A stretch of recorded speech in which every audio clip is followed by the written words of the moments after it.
Et puis le mot du jour, plutôt le gros mot du jour. Oh là là, le cassos, je te jure. C'est vraiment un cassos, c'est rien qu'un cassos. Alors, qu'est-ce que ça veut dire, Fanny? Alors, Alors déjà, c'est un terme, c'est vrai qu'on l'utilisait surtout dans les années 90, cassos. Hein. On l'utilise peut-être un petit peu moins maintenant. Oh, tu sais, moi, quand même, non, si, dans les années 2000. Alors, c'est clair que maintenant, c'est carrément passé de mode. Voilà. Mais ouais, ça a un petit peu survécu, moi, quand j'étais au collège.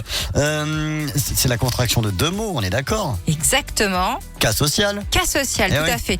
Et quand tu utilises cassos, c'est pourquoi en général? Oh, c'est pour désigner quelqu'un qui est en marge en marge du groupe, qui agit trop bizarrement, qui est chelou, comme on dit maintenant. Ouais, chelou et même un petit peu débile et abruti, hein, malheureusement, on l'emploie pour... Ça cumule pas mal d'autres gros mots. En fait, c'est ça, le cassos, c'est un petit peu le pot pourri, j'ai l'impression.